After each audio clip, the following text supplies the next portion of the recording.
bunso? Princess? Ate, makikisuyo lang sana ako ngayon sa'yo, bunso. Pwede bang ikaw muna yung kumuha ng in-order kong pizza? O sige po. Basta ate, gamitin ko na lang yung sasakyan mo, ha? Ang init-init kaya sa labas. Tsaka para mas madali lang ako makarating dito at makuha yung order nyo. O siya, sige, gamitin mo na lang yung sasakyan ko para mabilis ka makarating dito at mabilis mo makuha yung in-order ko. Pero princess, mag-iingat ka sa pamamaneho, ha? Huwag po kayong mag-alala, ate. Expert kaya to sa pamamaneho. Thank you, ate, ha? Sige, nakukunin ko na. Ano yan? Apakan mo yung brake. Ano yun? Sabi ko, apakan mo yung brake! Ay, Diyos ko! Yung sasakyan nagkabanggaan. Buti na lang yung isang sasakyan doon. Hindi nadamay. Nako! Kaya nga, Mare, muntik na nga lang eh. Ate? Ate, alam niyo ba? May naririnig akong kakaibang boses. Boses? Boses saan? Hindi ko kasi ma-explain kung ano to eh. Pero, naririnig ko siya sa isip ko.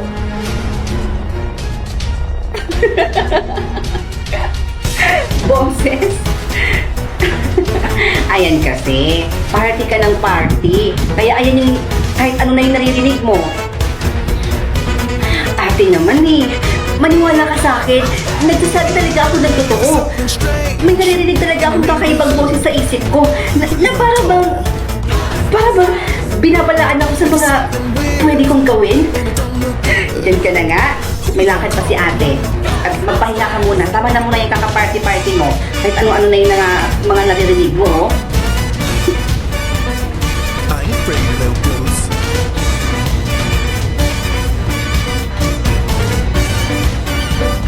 I ain't afraid of no ghosts. Justin, dalawang teenager ang natagpuang patay at ang suspect ay hindi pa nahuhuli. Pumunta ka sa bahay ng ate mo at buksan mo yung basement doon.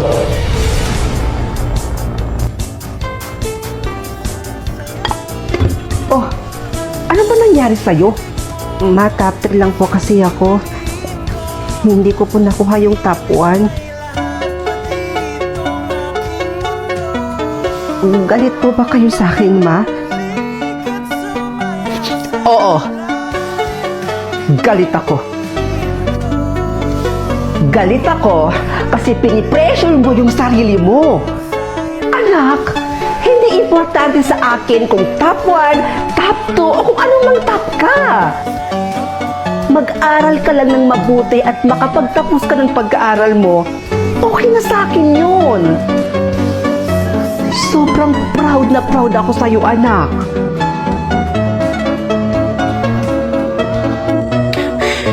Nakakainis? Hay nako te, imbis na ma-stress ka dyan, isukat mo na lang kaya to. Ang ganda kaya nito. Sigurado ka pagkakasya sa akin yan. Bukas na yung kasal ko. Ba't pa kasi ako in-scam nung kausap ko dun sa wedding gown? Aligaga tuloy ako ngayon.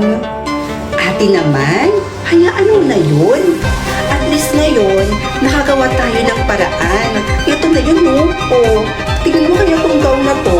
Ang ganda kaya. Patingin nga. Wow! Maganda naman siya. Teka, kanino ba to? Baka pag sinuot ko to sa kasal ko, mas lalo kami maghiwalay ni Hector, ah. Hiniram ko lang yan sa best friend ko. Sinuot pa daw yan ng nanay niya nung kinasal siya. Pero naitago naman daw nila ng maayos yan. Kaya tingnan mo, oh, parang bago lang, di ba? Ang ganda pa rin. O ano ate? Let's go? Oh, wait lang. Paano mo nakita ng tubig, ha? Diyan ka lang. Kinakabahan ako. Ano? Kinakabahan? Bakit naman? Ito na ba kung bakit eh? Asus! O siya, sige, wait lang. Kukuha lang ako ng tubig doon. O ate, uminom ka muna. Bakit ka ba kasi kinakabahan, ate? Kaming pamilya mo at mga kaibigan mo rin naman yung mga nandoon. Ewan ko ba? Ganito pala yung feeling ng ikakasal, no? Grabe, kinakabahan ako para hindi na ako makahinga.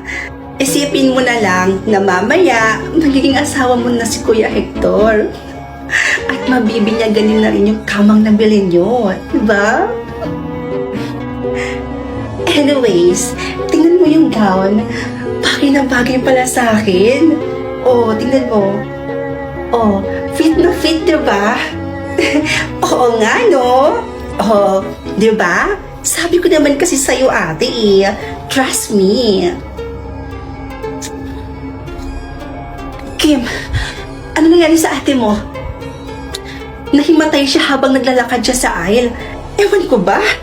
Wala naman siyang sakit Healthy ang ate ko. Tapos ngayon, nasa ICU siya? Ito na nga ba yung kinakatakot ko? Siguro may sumpa talaga yung wedding gown na yun. Ha? Namatay din kasi yung nanay ko habang suot niya yung wedding gown na yun. At balita ko pa, namatay din to yung unang may-ari ng gown na yun. Bakit ngayon mo lang to sinabi? Tsaka bakit pinahiram mo pa? Excuse me, ginawa na namin ang lahat para mailigtas si Miss Fiona. Pero ang bilis kumalat ng lason sa katawan niya. Kaya ikinalulungkot kong sabihin sa inyo na wala na po si Miss Fiona. Nakikiramay po No. ako.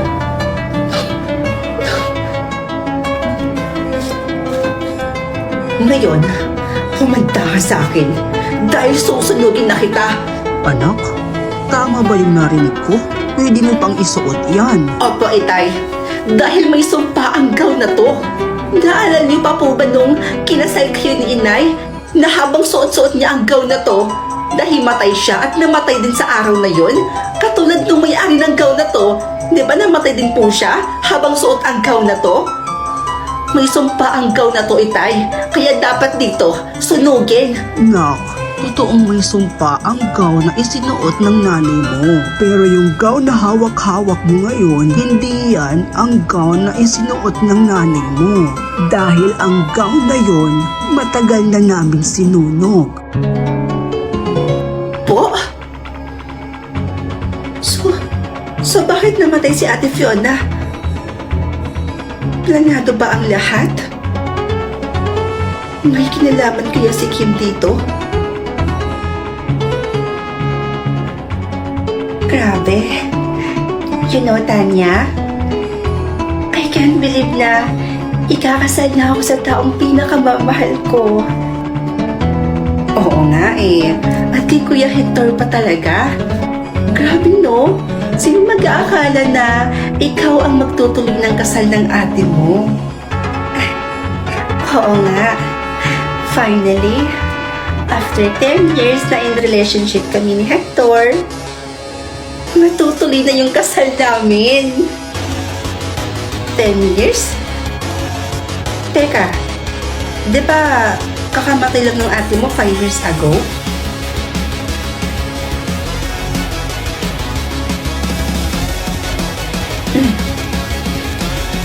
Nakausap ko yung tatay ko nung mga panahon sinusunog ko yung wedding gown na akala ko may sumpa. Pero hindi ito yung wedding gown na yun ang sinuot ng nanay ko sa kasal nila. Dahil yung gown na ginamit ng nanay ko, matagal na pala nilang sinunog. So, ibig sabihin, hindi sa wedding gown ang naging dahilan kung bakit namatay ang ate mo. At nung gabing pagkatapos bawian ng buhay ng ate mo, nakita ko kayong dalawa ni Hector sa hotel na magkasamang magka-holding hands. Kim, magtapat ka sa akin. Tama ba ako ng hinala?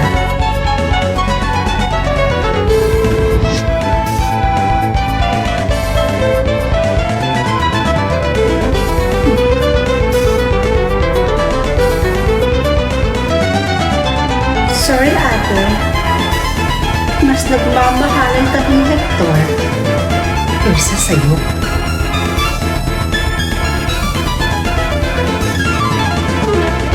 Ate, eto na yung tubig nyo.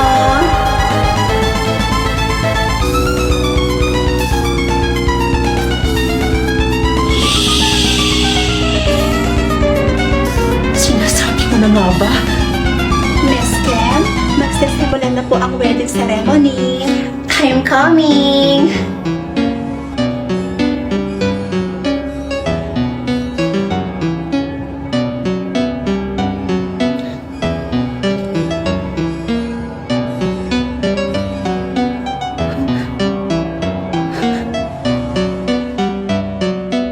Bes, lalabas ako ngayon. Baka may gusto kang ipabili sa akin or ipasabay sa bibilhin ko ngayon. Bibili kasi ako ng